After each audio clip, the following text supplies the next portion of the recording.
নমস্কার বন্ধুরা, আরও একটি গল্পতে সবাইকে স্বাগতম। রাতের অন্ধকার যেন গাঢ় হয়ে উঠেছে। বাতাসে এক অদ্ভুত শূন্যতা, যেন কোনো অদৃশ্য শক্তি চৈতি আর রাতুলের মাঝে এক অনতিক্রম্য দেয়াল গড়ে তুলেছে। চৈতির চোখে আজ বিদ্রোহের আগুন, যেন সে নিজেই এক দাবানল, যা কিছু তাকে স্পর্শ করবে তা জ্বলে পুড়ে ছাই হয়ে যাবে। সে ধীরে ধীরে এক পা পিছিয়ে এলো, আর অপরদিকে দাঁড়িয়ে থাকা রাতুল, যে তার সমস্ত পাপ, সমস্ত অন্ধকার, সমস্ত অপরাধের বোঝা নিজের কাঁধে নিয়ে দাঁড়িয়ে আছে। তবু চোখে শুধুই এক গভীর আকুতি, এক অপরিসীম ভালোবাসা। বিশ্বাস করো চৈতি, আমার ভালোবাসায় কোনো খাত নেই। ভালোবাসি তোমাকে, হৃদয়ের সমস্ত আবেগ দিয়ে ভালোবাসি। চৈতি কটমট করে তাকালো, তার ঠোঁট বাঁকা হাসিতে কেঁপে উঠল। এমপি আহমেদ, ভালোবাসি বললে কি ভালোবাসা হয়? ভালোবাসার জন্য পবিত্রতা লাগে, আত্মার স্বচ্ছতা লাগে। তোমার ভালোবাসা কি তেমন? রাতুল এক ধাপ এগিয়ে এলো, চৈতির হাত ধরতে গেল, কিন্তু চৈতি বিদ্যুতের মতো ছিটকে দূরে সরে গেল। তার চোখের কোণে জল জল করছে অভিমান, ক্ষোভ আর একরাশ অবিশ্বাস। টেবিলের উপরে রাখা কাচের ঝাড়ুটা হাতে তুলে নিল চৈতি, তারপর সেটাকে জোরে টেবিলে আঘাত করলো। ঝাড়ুটার কাঠ ভেঙে গেল, আর সেই ভাঙা অংশ রাতুলের দিকে তাক করে বলল, আমাকে দুর্বল ভেবো না। আমি মায়াবতী হতে পারি, কিন্তু প্রয়োজনে ধ্বংসবতীও হতে পারি। আমি সূর্যের মতো প্রখর, আমার তেজে যদি তুমি হাত বাড়াও তাহলে ঝলসে যাবে। রাতুল হাসলো, একটা বিষণ্ণ করুণ হাসি। তারপর নিঃশব্দে এক ধাপ এগিয়ে এসে চৈতির হাতের ভাঙা কাচের টুকরোটা নিজের পেটের কাছে চেপে ধরল। বেশ, তবে আমাকে মেরে ফেলো চৈতি। তোমার হাতে মৃত্যু হবে আমার জন্য সবচেয়ে বড় আশীর্বাদ। আমি পাপিষ্ঠ, আমি কলঙ্কিত, আমাকে শেষ করে দাও আর নিজেকে পুণ্যবান করো। চৈতি হতবাক হয়ে গেল, তার হাতের শক্তি যেন এক মুহূর্তে কমে গেল। রাতুলের চোখের ভাষা এতটাই গভীর, এতটাই অসহায় যে সেই চোখের দিকে তাকালে মনে হয় এই মানুষটা সত্যিই হয়তো রেডেমপশন খুঁজছে। চৈতি কাঁপতে থাকা কণ্ঠে বলল, তোমার মৃত্যু চাই না আমি রাতুল, চাই তোমার অনুশোচনা, চাই তোমার পরিবর্তন, চাই তুমি সত্যিকারের অর্থে মানুষ হও, আমার রাতুল হও। রাতুল নীরব, বাইরে থেকে তার পাষাণ হৃদয়কে শক্ত মনে হলেও ভেতরে ভেতরে সে ভেঙে যাচ্ছে, ক্ষয়ে যাচ্ছে। সে এগিয়ে এলো এক পা, খুব ধীরে, তারপর এক নিঃশ্বাসে বলল, আমি যদি ছাই হয়ে যাই তুমি কি সেই ছাইয়ে আগুন দেবে? আমি যদি হারিয়ে যাই তুমি কি আমাকে খুঁজবে না? আমি যদি বৃষ্টি হই তুমি কি জানালার বাইরে হাত বাড়িয়ে অনুভব করবে না? আমি যদি মরে যাই তুমি কি এই পৃথিবীকে দোষ দেবে না? চৈতির চোখে জল জমে উঠল। সে জানে এই মানুষটা খারাপ হতে চায়নি, কিন্তু পরিস্থিতির টানাপোড়েনে তাকে অন্ধকারের দিকে ঠেলে দিয়েছে। রাতুল হাত বাড়ালো, একবার খুব ধীরে, যেন সেই হাতের স্পর্শে সমস্ত ব্যথা আর দূরত্ব এক নিমিষে মিলিয়ে যাবে। কিন্তু চৈতি সেই হাত ধরল না, বরং তার চোখের গভীরে এক কঠিন সিদ্ধান্তের ছাপ ফুটে উঠল। ঠোঁট কাঁপল না, কণ্ঠস্বরেও ছিল না কোনো মায়া। তার গলা কঠোর, দৃঢ়, একেবারে অবিচল। আকাশের চাঁদ সবাই দেখে, কিন্তু ছুঁতে পারে কজন? আপনি যদি আমাকে ভালোবাসেন তবে সেই ভালোবাসাকে সত্যি প্রমাণ করুন। নিজের অন্যায়ের প্রায়শ্চিত্ত করুন, আইনের কাছে আত্মসমর্পণ করুন, সাধারণ মানুষের মতো জীবনযাপন করুন। রাতুল, ক্ষমতার মোহ ছেড়ে আসুন। দেখুন ভালোবাসার পথ কতটা নির্মল, কতটা শান্তির। রাতুল থমকে গেল, তার চোখের ভেতরে এক মুহূর্তে শত প্রশ্নের ঝড় উঠল। আবার নিস্তব্ধ নীরবতা ছড়িয়ে পড়ল। চৈতির কথাগুলো যেন এক একটা তীক্ষ্ণ শলাকার মতো বুকের ভেতরে বিঁধে গেল। সে কি পারবে নিজের তৈরি সাম্রাজ্যকে পায়ের তলায় মারিয়ে, নিজের ভুলের বোঝা মাথায় নিয়ে সাধারণ একজন মানুষ হয়ে বাঁচতে? একটা দীর্ঘশ্বাস ফেলল রাতুল, তারপর নিঃশব্দে হাত নামিয়ে নিল। চৈতি তাকিয়ে রইল, অপেক্ষা করলো এক অনিশ্চিত ভবিষ্যতের সামনে দাঁড়িয়ে। হয়তো এটাই তাদের গল্পের সবচেয়ে কঠিন অধ্যায়, যেখানে ভালোবাসার চেয়ে সত্যর মুখোমুখি হওয়াটাই বেশি গুরুত্বপূর্ণ। অন্ধকার আকাশের নিচে দাঁড়িয়ে থাকা দুজন মানুষ, একজন অপরাধের ভারে নুয়ে পড়া আর একজন ন্যায়ের দীপ্তিতে অটল। রাতুলের দৃষ্টি গভীর, তীক্ষ্ণ, একদিকে ক্ষমতা, অন্যদিকে ভালোবাসা, একদিকে তার রক্তে লেগে থাকা পাপের ছাপ, অন্যদিকে এক সম্ভাব্য শুদ্ধ ভবিষ্যৎ। চৈতিকে দেখে মনে হলো সে যেন কোনো এক অনড় পাহাড়। ঝড় আসবে, প্রবল বেগে আছড়ে পড়বে, কিন্তু তাকে টলাতে পারবে না। রাতুলের কণ্ঠ যেন নিস্তব্ধ রাতে বজ্রপাতের মতো শোনালো। তাহলে তুমি চাও আমি সব ছেড়ে দিই? তার গলায় এক অদ্ভুত প্রশান্তি, অথচ সেই প্রশান্তির গভীরে ভয়ঙ্কর এক ঝড় লুকিয়ে আছে। চৈতি 1 ইঞ্চিও না নড়ে দাঁড়িয়ে থাকলো, চোখের ভাষায় অবিচল সংকল্প। তার কণ্ঠস্বর আজ শাস্তির মতো কঠিন। পাপের প্রায়শ্চিত্ত আত্মদানে হয়, ক্ষমতায় নয়। পতিতালয়ের দেয়াল গুড়িয়ে দিন রাতুল আহমেদ। যে ক্ষমতা নারীদের চোখের পানি ঝরায়, সেই ক্ষমতার অভিশাপে একদিন আপনি নিজেই পুড়ে ছাই হবেন। রাতুল চৈতির চোখের দিকে তাকিয়ে রইল। সেখানে আজ ভয় নেই, করুণা নেই, শুধু দাবানলের মতো জ্বলে ওঠা ক্রোধ। চৈতি এক ধাপ এগিয়ে এলো, যেন সরাসরি রাতুলের আত্মার ভেতরে ঢুকে যাচ্ছিল তার কথা। আপনার ক্ষমতা যদি সত্যিই কিছু সৃষ্টি করতে পারে, তবে তা হবে এই সমাজে নারীদের জন্য আশ্রয় কেন্দ্র, যেখানে কোনো নিষ্পাপ মেয়ে আর পতিতালয়ের অন্ধকারে গুম হয়ে যাবে না, যেখানে কেউ আর পুরুষের লালসার শিকার হবে না। আপনি কি পারবেন নিজের হাতের রক্ত মুছে সত্যের পথে আসতে? রাতুলের বুকের ভেতর ধুকপুক করছে। তার ভেতরে যেন একটা যুদ্ধ শুরু হয়ে গেছে। অন্ধকার তাকে টেনে ধরে রেখেছে, আর চৈতির কথাগুলো সেই অন্ধকার ছিন্ন করে বেরিয়ে আসতে চাইছে। সে এক পা পিছিয়ে নিল। তুমি কি সত্যিই বিশ্বাস করবে চৈতি? বিশ্বাস করব না, তবে আমি অপেক্ষা করব। আমি দেখব আপনি সত্যিই মানুষ হতে পারো কি না। বজ্রবিদ্যুৎ চমকাতে লাগলো। বৃষ্টির ফোঁটা গরম হয়ে পড়া পৃথিবীকে শীতল করছে। কিন্তু রাতুলের ভেতরের অগ্নিকুণ্ড কি এভাবে নিভে যাবে? রাতের বৃষ্টি ধীরে ধীরে শান্ত হয়ে আসছে, কিন্তু রাতুলের ভেতরের ঝড়টা একটুও থামেনি। চৈতির কথাগুলো তার মনের দেয়ালে তীব্র আঘাত হানছে।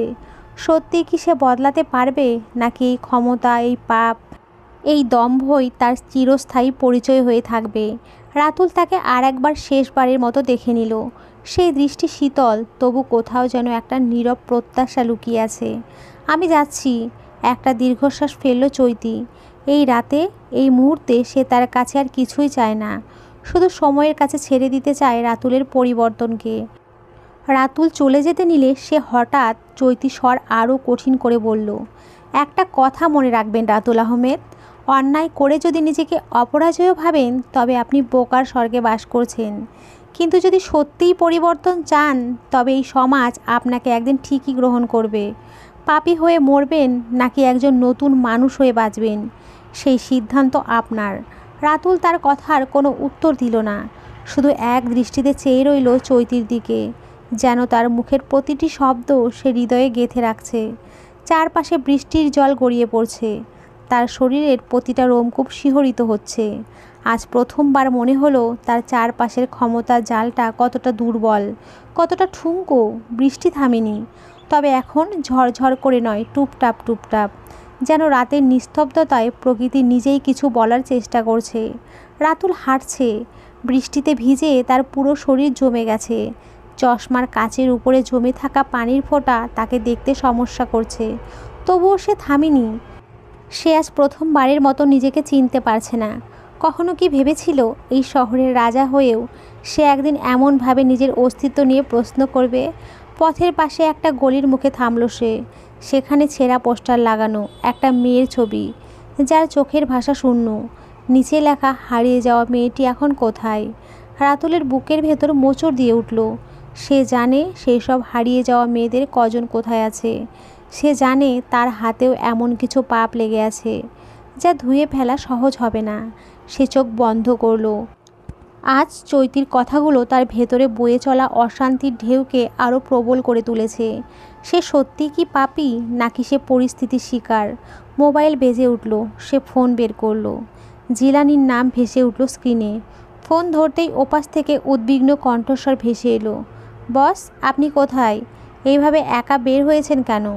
রাতুল একটু সময় নিয়ে বলল, আমি ঠিক আছি, কিন্তু কথাটা বলার পর নিজেকেই বিশ্বাস হলো না সে কি আসলেই ঠিক আছে। তার শরীর ভিজে গেছে, মাথা ভারী লাগছে, কিন্তু তবুও মনে হচ্ছে এই রাতটাই তার আসল সঙ্গী। বস, আপনি ফিরবেন তো? রাতুল কয়েক সেকেন্ড চুপ থেকে বলল, আমি ফিরছি না জিলানি। কি বললেন বস? আজ আমি একা হাঁটতে চাই, কেউ যেন আমার পেছনে না আসে। কিন্তু বস, এভাবে রাতুল ফোন কেটে দিল। সে আবার হাঁটা শুরু করলো। আজ মনে হচ্ছে এই শহরের আলো তাকে আর আগের মতো স্বস্তি দেয় না। এই শহর যা এক সময় তার সাম্রাজ্য ছিল, আজ কেন যেন তাকে বহিষ্কার করতে চাইছে। সে কি ফিরবে নাকি নতুন কিছু শুরু করবে? রাতুল জানে না, সে শুধু জানে আজকের রাত তার জীবনের সবচেয়ে বড় সন্ধিক্ষণ হয়ে থাকবে। বৃষ্টি থামেনি, তবে এখন ঝরঝর করে নয়, টুপটাপ টুপটাপ। সেই শব্দের মাঝে কোথাও চৈতির কণ্ঠস্বর বাজছে। আপনার প্রায়শ্চিত্ত কি হবে জানেন? পতিতালয়ের দেয়াল গুড়িয়ে দেওয়া। যেই ক্ষমতা নারীদের কাদায়, সেই ক্ষমতার অভিশাপে একদিন আপনি পুড়ে যাবেন রাতুল আহমেদ। তার বুকের ভেতরে কেমন একটা ব্যথা বাজছে। এ ব্যথা শারীরিক নয়, মানসিক। এক সময় সে ভাবত ক্ষমতা মানেই ভয়, যার হাতে ভয় দেখানোর ক্ষমতা বেশি সেই সবচেয়ে শক্তিশালী। কিন্তু আজ মনে হচ্ছে এই ভয় তাকে একা করে দিয়েছে। সে থমকে দাঁড়ায়। সামনের রাস্তার বাতিটা মিটমিট করছে, শহর ঘুমিয়ে গেছে, কিন্তু তার ভেতরে যুদ্ধ জেগে আছে। সে কি আসলেই বদলাবে নাকি সব কিছু আগের মতোই চলবে?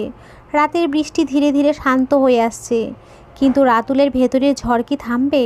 রাত গভীর, পুরো শহরে এক নিস্তব্ধ ঘুমে ডুবে আছে। শুধু রাস্তার বাতিগুলো টিম টিম করে জ্বলছে, যেন এই রাতের সাক্ষী হয়ে আছে। তবে এই এক জায়গায় ঘুম নেই, বরং সেখানে জেগে আছে এক ঝড়, এক বিপ্লবের পরিকল্পনা। পুরনো এক বহুতল ভবনের ছাদে দাঁড়িয়ে আছে রাতুল আহমেদ। পাশেই তার সবচেয়ে বিশ্বস্ত সহযোগী আসিফ। চারিদিকে শুধু রাতের বাতাসের শব্দ, মাঝে মাঝে দূরে কোথাও কুকুরের ঘেউ ঘেউ, আর আকাশে উড়তে থাকা কিছু চিলের ডানা ঝাপটানোর আওয়াজ। রাতুল দুহাতে রেলিং ধরে আকাশের দিকে তাকালো। আকাশটা কত অদ্ভুত, কত বছর ধরে একই আছে, কোনো পরিবর্তন নেই। অথচ এই আকাশের নিচে কত কিছু বদলে যায়, কিন্তু কিছু কিছু অন্ধকার থেকে যায় চিরস্থায়ী।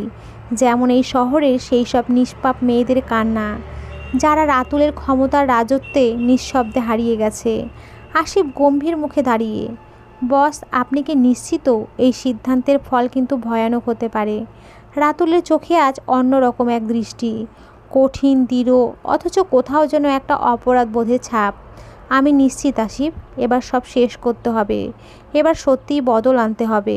আসিফ কিছুই বলল না, শুধু গভীর দৃষ্টিতে বসের দিকে তাকিয়ে থাকলো। সে জানে আজকের রাত অন্যরকম। রাতুল পকেট থেকে একটা কাগজ বের করলো। আসিফ অবাক হয়ে দেখল সেটা এক পুরনো সংবাদপত্রের অংশ। সেখানে ছোট্ট এক কলমে লেখা, পতিতালয়ে আবারও এক নাবালিকা হারিয়ে গেল, সমাজ কি তাকে ফেরত আনতে পারবে? আসিফের চোখ মুহূর্তে কঠিন হয়ে গেল। বস, আপনি? রাতুল ধীরে ধীরে কাগজটাকে ছিঁড়ে ফেলল। আমি আর এই অন্যায়ের অংশ হতে চাই না আসিফ। তার কণ্ঠে যেন বজ্রধ্বনি। আসিফ এবার গভীরভাবে বসের চোখের দিকে তাকালো। আপনি কি সত্যিই বিশ্বাস করেন আপনি এটা পারবেন? রাতুল এবার এক চিলতে হাসি হাসলো, তবে সেই হাসির ভেতরে গভীর বিষাদ লুকিয়েছিল। আমি জানি এটা সহজ হবে না।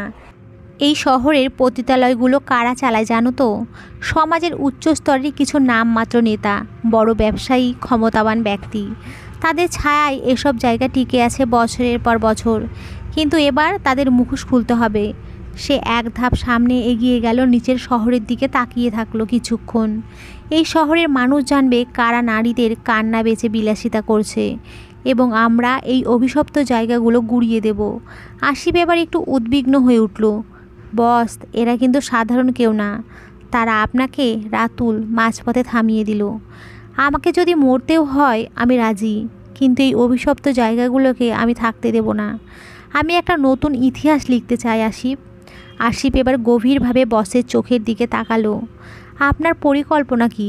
রাতুল এবার দৃঢ়ভাবে বলল, আগামীকাল সকালে আমরা সেই সব প্রভাবশালী নেতাদের নাম ফাঁস করব, যারা এই ব্যবসার সাথে জড়িত। মিডিয়ার সামনে আনবো তাদের মুখোশধারী চেহারা। আর পতিতালয়, সেখানে আমি আর একটা কিছু তৈরি করব। আসিফ বিস্মিত হয়ে তাকালো। কি? রাতুলের চোখে এক কঠিন অঙ্গীকার, একটা আশ্রয় কেন্দ্র, যেখানে অসহায় নারীরা নিরাপদে থাকবে, যেখানে কেউ আর বিক্রি হবে না। আসিফ হতবাক। আপনি কি জানেন এই সিদ্ধান্ত নেওয়ার পর আপনার বিরুদ্ধে কত মানুষ দাঁড়াবে? রাতুল এবার দীর্ঘশ্বাস ফেলল। আমি জানি আসিফ, কিন্তু আমি ক্লান্ত। এই অপরাধের বোঝা আর বইতে পারছি না। তার কণ্ঠে ক্লান্তি অথচ দৃঢ়তা স্পষ্ট। আমি এমন এক আশ্রয়কেন্দ্র গড়তে চাই যেখানে কোনো নারীকে চোখের পানি ফেলতে হবে না, যেখানে কেউ রাতের অন্ধকারে হারিয়ে যাবে না। সেই মুহূর্তে যেন বাতাসের গতি বেড়ে গেল।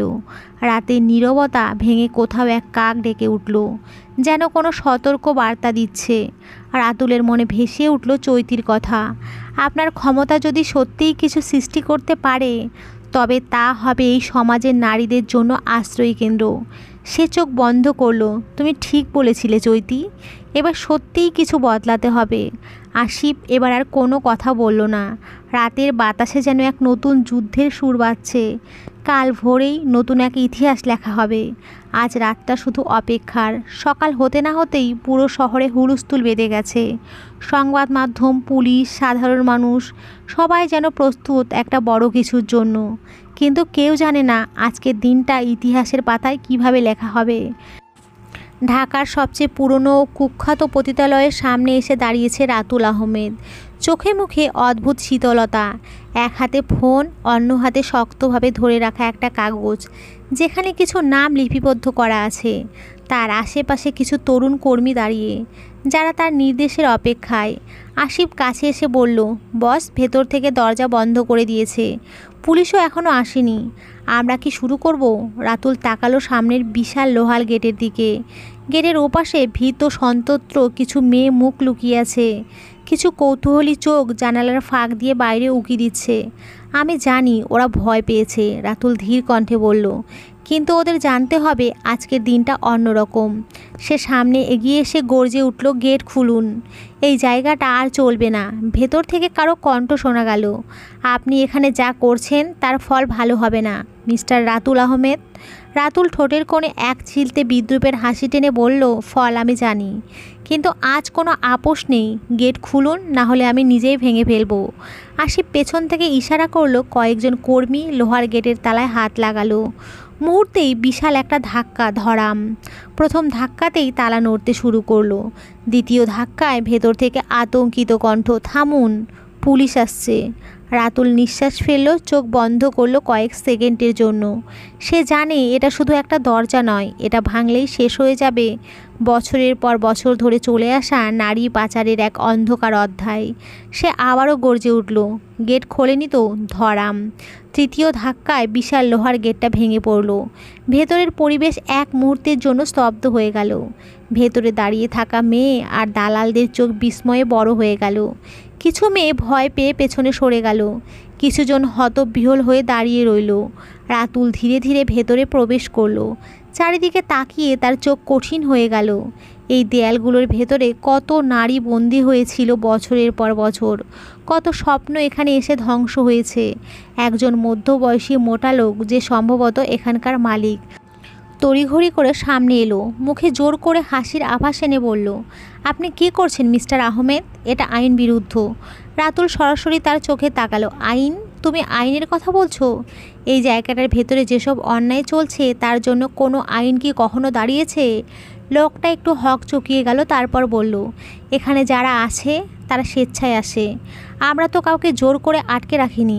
এবার আসিফ সামনে এগিয়ে এসে বলল, আচ্ছা এইসব মেয়েদের জিজ্ঞেস করা হোক, তারা কি সত্যিই এখানে থাকতে চায়? রাতুল গম্ভীর গলায় বলল, সবাই বাইরে আসো। কিছু মেয়ে ইতস্তত করলেও ধীরে ধীরে সামনে এগিয়ে এলো।